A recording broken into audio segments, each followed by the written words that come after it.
जय भवानी। और जय भवानी इसलिए कह रहा हूं कि अब हमें ये नारा बुलंद करना पड़ेगा, और बुलंद इसलिए करना पड़ेगा कि कल जो हमारे प्रधानमंत्री जी के साथ पंजाब में हुआ है वो आप सबने देखा है, और कितना घिनौना और कितना आश्चर्यजनक ये कांड हुआ है। उसके बारे में वैसे तो आप सभी लोग टीवी पे सुन रहे हैं, देख रहे हैं, लेकिन उसके कुछ पहलू हैं जो मैं आपके सामने रखना चाहता हूं। सबसे पहले बात करते हैं हम सीएम चन्नी की। देखिए वहां चन्नी क्या कह रहा है, वहां का जो पंजाब का मुख्यमंत्री है वो क्या कह रहा है कि मैं अपने किसानों पे गोली डंडे नहीं चलवा सकता हूं। मतलब वो क्या चाहता था जब काफिला रुका है कि प्रधानमंत्री अपने एसपीजी सुरक्षा गार्डों से, अपने जितने सुरक्षा गार्ड हैं, सैनिक बल हैं, अर्धसैनिक बल हैं, उनसे उन आंदोलनकारियों पे उन पे गोलियां चलवा दें, ताकि एक नया बवाल खड़ा हो जाए देश में कि प्रधानमंत्री ने जो है आंदोलनकारियों पे गोलियां चलवा दी। दूसरी बात करता हूं मैं, पीएम को रिसीव करने के लिए किसी भी स्टेट में कोई पीएम जाता है, अपना पीएम जाता है, तो वहां रिसीव करने के लिए वहां का मुख्यमंत्री जाता है, वहां का डीजीपी जाता है, वहां का मुख्य सचिव जाता है। लेकिन आप दुर्भाग्य देखिए कि वहां एक ना डीजीपी है, ना वहां का प्राइम मिनिस्टर चीफ मिनिस्टर है, ना वहां का मुख्य सचिव है। तो क्या आप ये समझते हैं कि सोची समझी साजिश नहीं? ये कहते हैं समझी साजिश नहीं है, मैं कह रहा हूं सोची समझी साजिश है, और कत्ल का पूरा इंतजाम था ये। और दूसरी बात, चन्नी फोन नहीं उठा रहे, चन्नी को फोन किया जा रहा है, चन्नी फोन नहीं उठा रहे हैं। चन्नी की पुलिस जो है आंदोलनजीवियों के साथ में चाय की चुस्कियां ले रही है, और ये कहते हैं कि हमें जानकारी नहीं है प्रधानमंत्री का काफिला वहां कैसे रुक गया। ये प्लानिंग थी, पूरी जानकारी थी, और मैं बार बार इस बात को चिल्ला चिल्ला के कह रहा हूं, और पूरी दुनिया कह रही है आज इस बात को कि वास्तव में ये कांग्रेस की साजिश थी, और कातिलाना साजिश थी। पाकिस्तान के बॉर्डर से केवल 10 किलोमीटर की दूरी पे प्रधानमंत्री का काफिला रुकता है, और वहां का प्रशासन, शासन सब मौन हो जाते हैं, किसी को पता ही नहीं होता है कि क्या हो रहा है। कोई कह रहा है कि उनको इस्तीफा देना चाहिए, मैं कह रहा हूं चन्नी को इस्तीफा नहीं, राष्ट्रपति शासन लगा देना चाहिए, वहां तुरंत सरकार को भंग करना चाहिए। और ये किसी भी प्रधानमंत्री का मामला हो और किसी भी स्टेट का मामला हो, अगर इस तरह की हरकत होती है तो वहां के चीफ मिनिस्टर को तुरंत वहां की सरकार को बर्खास्त करना चाहिए, वहां राष्ट्रपति शासन लगाना चाहिए। ये मामला राजनीतिक नहीं है, ये मैं फिर कह रहा हूं कि ये मामला राजनीतिक नहीं है, लेकिन अराजनीतिक बिल्कुल भी नहीं है। क्यों नहीं है अराजनीतिक? क्योंकि इसको राजनीति के दृष्टि से आपको देखना पड़ेगा, और राजनीतिक दृष्टि से ही ये कातिलाना साजिश रची गई है। इतिहास गवाह है इस बात का, मैं ऐसे ही नहीं कह रहा हूं कि ये कांग्रेस जो है कातिल है। क्यों है कातिल? इसका इतिहास साक्षी है। क्या क्या हुआ इस कांग्रेस के टाइम में, मैं आपको बता देना चाहता हूं। सुभाष चंद्र बोस के साथ में क्या हुआ? क्या वो कांग्रेस नहीं थी? आज तक मुझे बताओ कि कांग्रेस का किसी आदमी ने इस बात पे जोर दिया हो कि भाई आप जो है सुभाष चंद्र बोस की जांच करवाओ। सुभाष चंद्र बोस की मौत की जांच आज तक क्यों नहीं हुई? क्या हुआ सुभाष चंद्र बोस के साथ? वो हुआ जो इन्होंने किया, कांग्रेसियों ने, उनको मरवा दिया गया या उनको भगा दिया गया, लेकिन आज तक भी कोई जांच नहीं बैठाई गई है, नहीं पता है कि कहां गए वो। लाल बहादुर शास्त्री के साथ क्या हुआ ताशगंज में, क्या सबको पता नहीं है? ये कांग्रेस का छल नहीं था क्या? मैं खुल के कह रहा हूं आज इस बात को। लोग घुमा के फिरा के इधर से उधर से कहीं शासन पे कहीं प्रशासन पे घुमा रहे हैं, लेकिन ये घुमाने का फिराने का बिल्कुल भी मैटर नहीं है। श्यामा प्रसाद मुखर्जी के साथ क्या हुआ? कश्मीर से उनकी डेड बॉडी वापस आई, वो मृत्यु आज भी रहस्य में बनी हुई है। क्यों बनी हुई है? क्योंकि इन्होंने जांच नहीं करवाई। अगर जांच करवाते तो किसकी करवाते? क्योंकि मरवाए इन्होंने थे वो लोग। राजेश पायलट के साथ में क्या हुआ?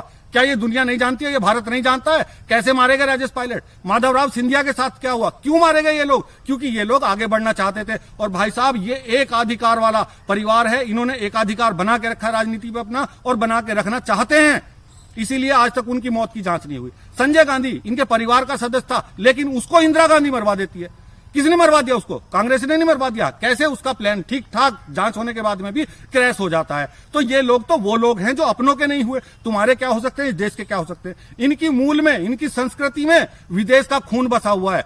ये वामपंथी और क्रिश्चियनिटी की उससे बंधे हुए हैं, और ये सनातन पे सीधा सीधा वार कर रहे हैं। इनके तो खून में क्रिश्चियनिटी घुसी हुई है, वामपंथ घुसा हुआ है, इनके ब्लड में घुसा हुआ है। आप कैसे उम्मीद कर सकते हो भारत जैसे देश के साथ, सनातनी देश के साथ ये वफा कर सकते हैं? कांग्रेस सैकड़ों साधुओं पे, आपने देखा होगा कि वहां संसद भवन के सामने सैकड़ों साधुओं पे गोली चलवा देती है, हजारों किसानों पे गोली चलवा देती है। तो वो क्या अपने एक सीएम को नहीं रोक सकती? अपने सीएम को बड़े आराम से रोक सकती है कि भाई आपने सुरक्षा व्यवस्था में आज सेंध लगानी है। क्या एक सीएम नहीं मान जाएगा उनके कहने से? नहीं मान जाएगा तो पता है कल साले पत्ता साफ कर दिया जाएगा तेरा। अरे एक बात है, ऊपर वाले ने कहा है, किसी शायर ने लिखा था, फानूस बनकर जिसकी हिफाजत हवा करे वो शमा क्या बुझे जिसे रोशन शिवा करे। अरे जिसको ऊपर वाला बचाने वाला बैठा है उसे तुम क्या मिटा पाओगे? जब मिटाने की बात आएगी तो ऊपर वाला मिटाएगा, तुम नहीं मिटा पाओगे। और आज तो पूरा भारत देश उस व्यक्ति के साथ खड़ा है। तुम्हें शर्म आनी चाहिए। पूरी दुनिया जिस आदमी को आज नमन करती है, पूजा करती है, आप उसे मरवाने पे तुले हुए एक छोटी सी राजनीति के, ओछी राजनीति के चक्कर में।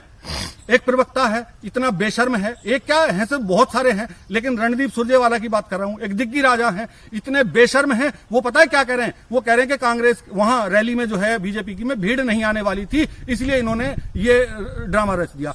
अरे वहां भीड़ आने वाली थी या नहीं थी, विषय ये नहीं है। भीड़ तो बाद की बात थी कि वहां प्रधानमंत्री पहुंचते, लेकिन प्रधानमंत्री को रास्ते में रोक दिया गया। इस पे कोई बात क्यों नहीं कर रहा है? भीड़ में क्या होना था, रैली में क्या होना था, ये तो विषय ही नहीं है। ये तो बाद का विषय था कि वहां कुर्सियां 4 खाली थी, वहां 400 खाली थी या 4000 खाली थी। ये विषय नहीं था। विषय ये था कि प्रधानमंत्री को बीच सड़क पे, बीच रास्ते में, पुल पे, उस दूरी पे जहां से पाकिस्तान की जद केवल 10 किलोमीटर है, वहां क्यों रुकना पड़ा? अपने एसपीजी कमांडो की सुरक्षा के बीच में उस व्यक्ति को वहां 20 मिनट तक मौत से लड़ना पड़ा। और पता है उन्होंने क्या संदेश दिया? जब वो भटिंडा वहां पहुंच जाते हैं उस पे एयरफोर्स स्टेशन पे, तो वहां पहुंचने के बाद में प्रधानमंत्री ने उनके सुरक्षा कर्मियों को यह संदेश दिया कि जाके अपने सीएम से कह देना कि मैं सुरक्षित पहुंच गया हूं भटिंडा और जिंदा पहुंच गया हूं।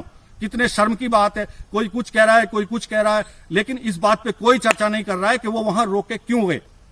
इस बात की चर्चा किसी ने नहीं की है। कोई नया कारण, और ट्विटर खेल रहे हैं। इनका बेशर्मा, ये देखिए कितना बेशर्मपना है। बेशर्म नहीं है ये गद्दार हैं, ये जल्लाद हैं। इन्हें बेशर्म कहना तो एक छोटी सी बात हो जाएगी, बेशर्मी को भी गाली देना हो जाएगी। ये तो जल्लाद हैं। इन्होंने इतने लाखों लोगों को मरवा दिया इस राजनीति के चक्कर में। तो ये प्रधानमंत्री को क्या समझेंगे? ये तो इनके रोड़ा है, सबसे बड़ा रोड़ा है। ये तो कांटा है इनके पैर का, इतना बड़ा कांटा है बेलपत्थर का कि वो निकल ही नहीं रहा है। ये तो इनके प्रवक्ता क्या कह रहे हैं कि वहां रैली में भीड़ ना होने की वजह से इन्होंने ये ड्रामा रच दिया। अरे डूब मरो बेशर्मो, तुम्हें तो डूब के मरने के लिए भी जगह नहीं है। आंदोलन जीवियों को फ्री हैंड छोड़ दिया जाता है। वहां की पुलिस उनके साथ में खड़े होकर चाय पीती है। इसी चन्नी की पुलिस वहां खड़े होकर पाकिस्तान बॉर्डर पे उनके साथ में, आंदोलन जीवियों के साथ में चाय पी रही है खड़े होकर, और ये कहते हैं कि ये लापरवाही नहीं है, हमने तो सुरक्षा के पूरी व्यवस्था इंतजाम किए हुए थे। अरे पूरी जब तुमने सुरक्षा दे रखी थी, पूरा इंतजाम कर रखा था, तो ये हुआ क्यों? सोनिया और राहुल जो हैं ये विदेश के एजेंट हैं, और इनकी जहां जहां सरकारें हैं ये वहां वहां अपने सीएम को अपने कब्जे में रखते हैं, और जो जो ये कहेंगे वो उनको करना पड़ेगा। उनके सीएम की मजबूरी है, उनको करना पड़ेगा। लेकिन यार तुम इस देश के वासी हो, कोई भी सीएम है, मैं हर एक सीएम की बात कर रहा हूं, तुम इस देश के वासी हो। क्या तुम इस सोनिया से, इस एंटोनियो माइनो से इतने बंध गए? अरे विदेशी मूल की महिला है, विनाश करा देगी इस देश का, विनाश कर दिया इस देश का। लेकिन आप लोग, मैं सभी भारतवासियों से कह रहा हूं कि इस बात को समझने को क्यों तैयार नहीं हो कि आप सिर्फ राजनीति से मत जोड़ो। ये बात बीजेपी की नहीं है, ये बात सपा की नहीं है, ये बसपा की नहीं है, ये किसी भी उसकी बात नहीं है, राजनीतिक पार्टी की बात नहीं है। ये इस देश को गर्त में ले जाएंगे और विनाश के कगार पे ले जाएंगे, क्योंकि ये विदेशी एजेंट के तौर पर काम कर रहे हैं। ये चीन अपना प्रतिनिधिमंडल भेज के वहां गुप्त वार्ता करते हैं, पाकिस्तान में अपना प्रतिनिधिमंडल भेज के जो है गुप्त वार्ता करते हैं। क्यों भेज रहे हो भाई? क्या कारण है? प्रधानमंत्री जाए, राष्ट्रपति जाए, गृह सचिव जाए, दुनिया भर के और अधिकारी हैं वो जाए, ये क्या है भाई? बताओ आप सरकार में। राहुल गांधी क्या है सरकार में? मेनका गांधी क्या है सरकार में? सॉरी, ये प्रियंका गांधी क्या है सरकार में? सोनिया गांधी क्या है सरकार में? भाई तुम गुप्त वार्ता क्यों कर रहे हो? ये गुप्त वार्ता इसलिए कर रहे हैं कि इस देश को जड़ से उखाड़ के फेंकना है, इसकी संप्रभुता से खिलवाड़ करना है, और इसके जो भी हो सकता है विनाश के कारण उनको पैदा करना है।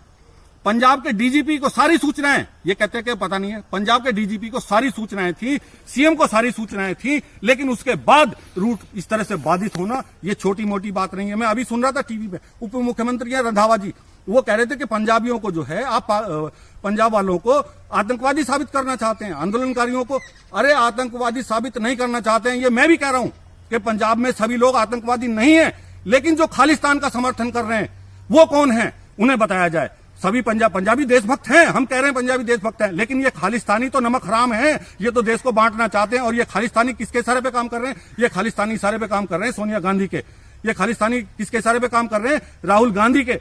तुम उनकी बात क्यों करते हो? सारे अपनी तरफ जब बात आती है तो आप पंजाब कौम की तरफ लेके जा रहे हो। कौम की तरफ मत लेके जाओ, कौम का मामला ही नहीं है ये। मुख्यमंत्री जी, मैं आपको रंधावा जी बता रहा हूं, ये मामला कौम का नहीं है, ये मामला है ईसाइयत का, ये मामला है वामपंथ का, और ये मामला है देश की सुरक्षा से जुड़ा हुआ। और अगर कोई इस गलतफहमी में है कि प्रधानमंत्री को इस तरह से मरवा के ये सुरक्षित रह जाएंगे, तो ये देश अब जाग गया है। ये चेतावनी है इन गद्दारों को, इन बदमाशों को, इन वामपंथियों को कि इस देश में भूचाल आ जाएगा, विनाश हो जाएगा। रंधावा जी से खासकर, उप मुख्यमंत्री जी से खासकर कहना चाहता चाहता हूं कि जो आप जिसके साथ खड़े हो, जिस कांग्रेस के आप साथ खड़े हो, उस कांग्रेस ने क्या किया है? 1984 के दंगे आप भूल गए क्या?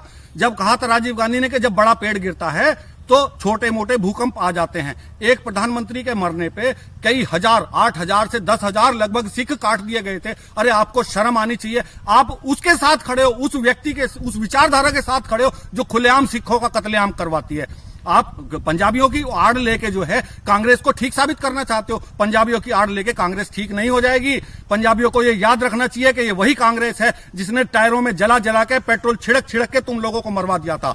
आप किस तरह की मानसिकता के लोग हो, मुझे समझ नहीं आता कि आज भी उसी के साथ खड़े हो, उस एंटोनियो माइनो के साथ खड़े हो जिसने तुम्हारे घरों में आग लगवा दी, तुम्हें लुटवा दिया, सब कुछ करवा दिया। और बात करते हैं रोज, हर रोज गांधी की बात होती है, गांधी पे बात करते हैं। एक गांधी को गोली मारी थी केवल एक नाथुराम गोडसे ने, लेकिन कितने हजार ब्राह्मणों के घर जलवा दिए गए थे। क्या इस पे आज तक किसी ने विषय की, आपने चर्चा की किसी ने इस विषय पे? नहीं की। क्यों? कि वो कांग्रेस ने कत्लेआम करवाया था, उस पर कोई चर्चा नहीं करेगा। ये भड़वे दल्ले जितने आज इस विषय पे चर्चा कर रहे हैं, उन मामलों पे क्यों नहीं चर्चा करते हैं? 1984 पे क्यों नहीं चर्चा करते हैं? जब किसानों पे गोली चली थी उस पर क्यों नहीं चर्चा करते हैं? ये मरवा देंगे। और इस देश के वीर जवानों से, इन सनातनी से और देशभक्तों से मैं आज बहुत विक्षिप्त है मन मेरा, बहुत ही, मतलब मैं अपने शब्दों में वर्णन नहीं कर पा रहा हूं। लेकिन खड़ा होना पड़ेगा और इन दल्लों को, इन नमक हरामों को, इन शैतानों को हमें सबक सिखाना पड़ेगा। खड़े हो जाओ मेरे देश के वीर जवानों। जय भवानी।